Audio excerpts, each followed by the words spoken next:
ശബരിമല ഒരു പ്രധാനപ്പെട്ട ഇഷ്യൂ തന്നെയാണ്. മുഖ്യമന്ത്രി ശബരിമല ഈ തെരഞ്ഞെടുപ്പിൽ ഒരു ചർച്ചയാവില്ല എന്ന് പറയുന്നത് ധിക്കാരപരമായ സമീപനമായിരുന്നു.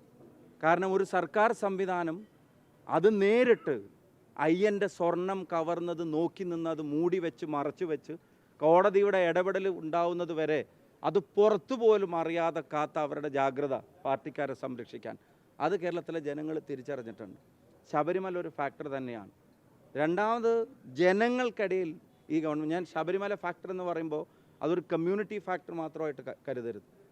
ശബരിമലയിൽ അമ്പലക്കള്ളന്മാരോട് കടക്ക് പുറത്ത് എന്ന് പറഞ്ഞവരിൽ കേരളത്തിൽ ജാതി മത വ്യത്യാസമില്ലാതെ മതമുള്ളവനും ഇല്ലാത്തവനും ഒക്കെ ഗവൺമെൻറ്റിൻ്റെ ആ സമീപനത്തിനെതിരായിട്ട് വോട്ട് ചെയ്തിട്ടുണ്ടെന്ന കാര്യത്തിൽ സംശയം വേണ്ട.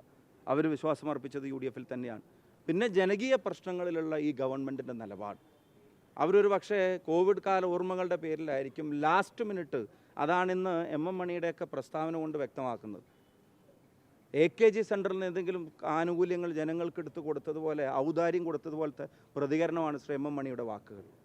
സത്യം പറഞ്ഞാൽ ജനങ്ങളാണ് സർക്കാരിന് പൈസ കൊടുക്കുന്നത്, ജനങ്ങളുടെ നികുതി പണത്തിൽ നിന്നാണ് സർക്കാരിന് പൈസ കിട്ടുന്നത്. അത് ജനങ്ങൾക്ക് വേണ്ടി വിനിയോഗിക്കാൻ ഉത്തരവാദിത്വമുള്ളവരാണ് സർക്കാർ. ആ കൊടുത്തതിനെ വാങ്ങി സാപ്പാടടിച്ചിട്ട് പിന്നെ തിരിഞ്ഞു കുത്തി എന്നൊക്കെ പറയുന്നത് ആരുടെയും തറവാട്ട് വകയിൽ നിന്നോ പാർട്ടി ഓഫീസിൽ നിന്നോ കൊടുത്ത തുകയൊന്നുമല്ല, ജനങ്ങളുടെ പൈസയാണത്. അതും മറന്നും കൊണ്ടുള്ള ഇവരുടെ ഭരണകൂട ധിക്കാരവും അഹങ്കാരവും, അധികാരം തലക്കടിച്ച പെരുമാറ്റം, അത് റാങ്ക് ആൻഡ് ഫയലിൽ കംപ്ലീറ്റ് ഉണ്ടാവുകയാണ്. അതിന് നേതൃത്വം നൽകുന്ന ആൾ തൊട്ട് താഴെ തട്ട് വരെ അങ്ങനെ ജനങ്ങളോട് പെരുമാറാൻ തുടങ്ങുകയാണ്. ഇപ്പം ലാസ്റ്റ് മിനിറ്റ് ജനങ്ങളുടെ കണ്ണിൽ പൊടിയിട്ടാൽ അത്രയേ ഉള്ളൂ കേരളത്തിലെ ജനങ്ങളെന്നവർ കേരളത്തിലെ ജനങ്ങളെ അണ്ടർ എസ്റ്റിമേറ്റ് ചെയ്തു, സാധാരണക്കാരെ അണ്ടർ എസ്റ്റിമേറ്റ് ചെയ്തു. വാങ്ങി സാപ്പാട് അടിക്കാൻ കൊടുത്താൽ അപ്പം തിരിഞ്ഞ് വോട്ട് കുത്തുന്നവരാണെന്ന് അവർ കേരളത്തിലെ ജനങ്ങളെ അണ്ടർ എസ്റ്റിമേറ്റ് ചെയ്തു എന്നുള്ളതാണ് ആ പ്രസ്താവനയുടെ കാര്യം. അപ്പോൾ ആ ധിക്കാരത്തിനും അഹങ്കാരത്തിനും ഉൾപ്പെടെ ഇവിടുത്തെ പോലീസിങ്ങിൻ്റെ, ഇവിടുത്തെ അഴിമതിയുടെ, സാമ്പത്തിക രംഗത്തെ, തീരദേശത്തെ പ്രശ്നങ്ങളെ, മലയോര മേഖലയിലെ പ്രശ്നങ്ങളെ, വികസന പ്രശ്നങ്ങൾ, തെരുവുനായയുടെ മാലിന്യ പ്രശ്നം ഉൾപ്പെടെ ലോക്കൽ ബോഡിയായിട്ട് ബന്ധപ്പെട്ട പ്രശ്നങ്ങൾ, എല്ലാ പ്രശ്നങ്ങളിലും ജനങ്ങൾക്കുള്ള അവരുടെ പ്രതിഷേധമാണ് ഇവിടെ രേഖപ്പെടുത്തപ്പെട്ടത്. അത് തീർച്ചയായിട്ടും ഇത് ജനങ്ങളുടെ വിജയം തന്നെയാണ്. അൾട്ടിമേറ്റ്ലി BJP വളരെ സിഗ്നിഫിക്കൻ്റ് ആയ ഒരു റോളിലേക്ക് വരികയാണ്. തിരുവനന്തപുരം കോർപ്പറേഷൻ അവരുടെ കയ്യിലേക്ക് എത്തുന്നു. കോഴിക്കോട് കോർപ്പറേഷനിൽ അവർ 7 ഉണ്ടായിരുന്നതിൽ ഇരട്ടിയിലോ അടുത്തോളം വരുന്നു. ഇത് ഒരു അപകടകരമായ സൂചനയാണല്ലോ. അതിനെ എങ്ങനെയാണ് നിങ്ങൾ അഡ്രസ് ചെയ്യാൻ പോകുന്നത്? അതല്ല, അതൊരു സ്റ്റേറ്റ് വൈഡ് പ്രതിഭാസമല്ല. അത് CPM ചില ഇടങ്ങളിൽ എന്നുവെച്ചാൽ BJPക്ക് ഇപ്പോൾ ഉണ്ടായിട്ടുള്ള 1-2 ഇടങ്ങളിലെ അഡ്വാൻറ്റേജിന് മറുപടി പറയേണ്ടത് CPM ആണ് യഥാർത്ഥത്തിൽ. കോഴിക്കോട് കോർപ്പറേഷൻ്റെ കാര്യത്തിൽ കൃത്യമായിട്ട് പറയാം. നിങ്ങൾ കോഴിക്കോട്ടെ മാധ്യമ പ്രവർത്തകർ കഴിഞ്ഞ തവണത്തെ ഇവിടുത്തെ സീറ്റിൻ്റെ പുനർനിർണയവും ഇത്തവണ CPM നേതൃത്വം എങ്ങനെയാണ് സീറ്റുകളെ പുനർനിർണയിച്ചത്, വോട്ടുകൾ എവിടെയൊക്കെ ചേർത്തിയിട്ടുണ്ടെന്നുള്ള പരിശോധന നിങ്ങൾ നടത്തിക്കോ. ഞങ്ങൾ പറയുന്നത് നിങ്ങൾ വിശ്വാസത്തിലെടുക്കണ്ട, നിങ്ങൾ നടത്തിക്കോ. അവർ ജയിച്ച, ഇപ്പോൾ ചാലപ്പുറത്ത് BJP ആണ് ജയിച്ചെന്ന് പറഞ്ഞല്ലേ, കോഴിക്കോട് കോർപ്പറേഷനിൽ അവിടെ CPM LDF സ്ഥാനാർത്ഥി എത്രാം സ്ഥാനത്താണ് അവിടെ? അതാണ് സീറ്റിനെ, യെസ്, അവിടെയാണ് കോൺഗ്രസിൻ്റെ സിറ്റിംഗ് സീറ്റിനെ BJPക്ക് വേണ്ടി മുറിച്ചു കൊടുത്തതാണ് CPM. BJPയുടെ സീറ്റ് ഇവിടെ കൂടിയിട്ടാണെങ്കിലും ഇവിടെ UDF-നെ പരാജയപ്പെടുത്തിയെന്ന് കോഴിക്കോട് കോർപ്പറേഷനിൽ CPM ആഗ്രഹിച്ചു എന്നുള്ളതിൻ്റെ, നിങ്ങൾ ആ സീറ്റ് വെട്ടിമുറിച്ചതിൽ വോട്ടുകൾ അങ്ങോട്ടും ഇങ്ങോട്ടും തിരിച്ചിട്ടതിൻ്റെ കണക്ക് വേണമെങ്കിൽ ഞങ്ങൾ മാധ്യമങ്ങളുടെ മുമ്പിൽ ഞങ്ങൾ പ്രസൻറ്റ് ചെയ്യാം. അല്ല, ഞാൻ പറയുന്നത് 4ാം സ്ഥാനത്തേക്ക് LDF പോകുന്നത് അതിൻ്റെ കാരണം എന്താ?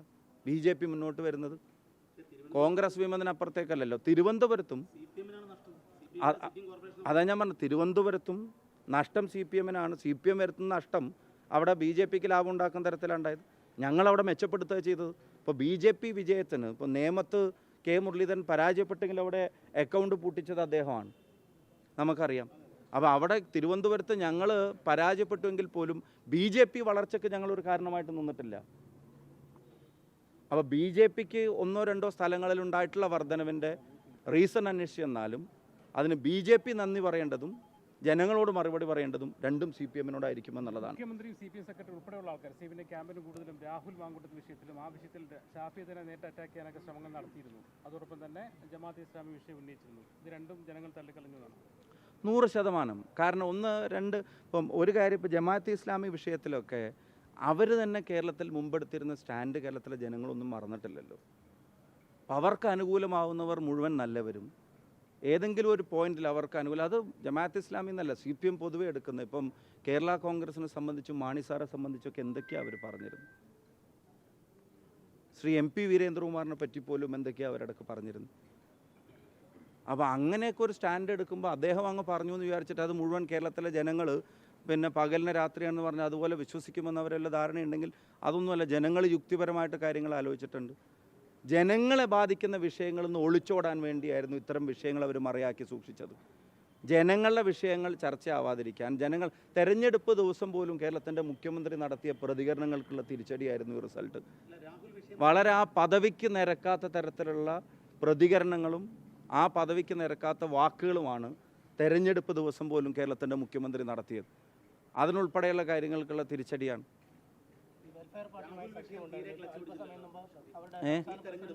ഏറ്റവും പ്രധാനപ്പെട്ട ചർച്ചയായത് ആ ദിവസങ്ങളിൽ രാഹുലിന്റെ വരവ് ഇതൊക്കെയായിരുന്നു. ആ വിഷയം തീരെ ക്ലച്ച് പിടിച്ചിട്ടില്ല ഈ തെരഞ്ഞെടുപ്പിൽ. വാർത്തയായത് അത് ഈ തെരഞ്ഞെടുപ്പിൽ പ്രതിഫലിച്ചില്ല. അതാ ഞാൻ പറഞ്ഞു. വാർത്തയായത് ജനങ്ങളെ ബാധിക്കുന്ന വിഷയങ്ങൾ, ആ വിഷയത്തിൽ പോലും കോൺഗ്രസ് ധീരമായിട്ടുള്ളൊരു സ്റ്റാൻഡ് എടുത്തിട്ടില്ലേ? കോൺഗ്രസിനെ കുറ്റപ്പെടുത്താൻ കഴിയാത്ത തരത്തിൽ കോൺഗ്രസ് ആ വിഷയത്തിൽ സ്റ്റാൻഡ് എടുത്തിട്ടില്ലേ, നിലപാടെടുത്തിട്ടില്ലേ?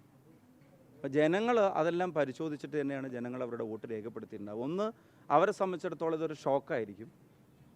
അവർ വിചാരിച്ചത് ഞാൻ നേരത്തെ സൂചിപ്പിച്ചതുപോലെ ഒരു ലാസ്റ്റ് മിനിറ്റ് ഹാൻഡിലിങ്ങിൽ എം എം മണിയുടെയൊക്കെ വാക്കെടുത്താൽ വാങ്ങി ശാപ്പാടടിക്കാൻ കൊടുത്തു എന്നുള്ളൊരു വിശ്വാസത്തിൽ അതോടുകൂടി ജനങ്ങൾ മുഴുവൻ തിരിഞ്ഞൊന്ന് കുത്തിക്കോളും എന്നൊക്കെയുള്ളൊരു ജനങ്ങളെ അണ്ടർ എസ്റ്റിമേറ്റ് ചെയ്തു പോയ ഭരണ നേതൃത്വവും സർക്കാരുമാണ്. ഇനി ഒരു കാര്യം, CPM പ്രവർത്തകരോടും സാധാരണ പ്രവർത്തകരോട് ഈ സർക്കാരിൻ്റെ ചെയ്തികളെ ബാലറ്റിലൂടെ ചോദ്യം ചെയ്ത സാധാരണ പ്രവർത്തകർ വടകര പ്രദേശത്തൊക്കെ ഉണ്ട്. അല്ലെങ്കിൽ ഈ പിന്നെ കാൽനൂറ്റാണ്ട് കാലത്തെ ചരിത്രം ഒറ്റയടിക്ക് ഇത്രയും പഞ്ചായത്തുകൾ തിരിഞ്ഞു വരണമെങ്കിൽ അതിൽ കുറച്ചൊക്കെ അവരുടെ വോട്ടുണ്ടാവും. അത് കാണാതിരിക്കാൻ കഴിയില്ല. അപ്പോൾ ആ സർക്കാരിൻ്റെ ചെയ്തികളെ ബാലറ്റിലൂടെ ചോദ്യം ചെയ്ത അവർക്ക് ചിലപ്പോൾ അവരുടെ പാർട്ടിയോട് സ്നേഹം ഉണ്ടാവും.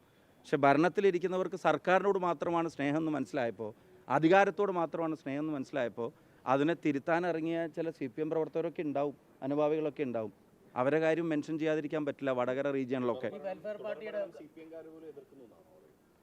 അങ്ങനെ പറഞ്ഞത് ഈ തെരഞ്ഞെടുപ്പിൽ ഞങ്ങൾക്ക് സഹായമായിട്ടുണ്ട്. 3.0 എന്ന് അവരെവിടെയെല്ലാം എഴുതി കാണിച്ചിട്ടുണ്ടോ അത് ഞങ്ങളെ വല്ലാതെ ഈ തെരഞ്ഞെടുപ്പിൽ സഹായിച്ചിട്ടുണ്ട്. ആ പ്രചരണത്തിൽ നിന്ന് അവർ പുറകോട്ട് പോകരുത് എന്നുള്ള അഭ്യർത്ഥന കൂടെ ഞങ്ങളിപ്പം വെക്കാൻ ആഗ്രഹിക്കുകയാണ്. കാരണം അത് അവർ നടത്തും തോറും ജനങ്ങൾ കൂടുതൽ ഗൗരവത്തോടെ ഈ തെരഞ്ഞെടുപ്പിൽ ഇൻവോൾവ് ചെയ്യും. ഞങ്ങളെ കുറച്ച് ചീത്തയൊക്കെ പറയും, നിങ്ങൾ കുറച്ചും കൂടെ നേരാവണം, കുറച്ചും കൂടെ രംഗത്തിറങ്ങണം, കുറച്ചും കൂടെ സജീവമാവണമെന്ന് ഞങ്ങളെ കുറച്ച് ചീത്തയൊക്കെ ജനങ്ങൾ പറയും.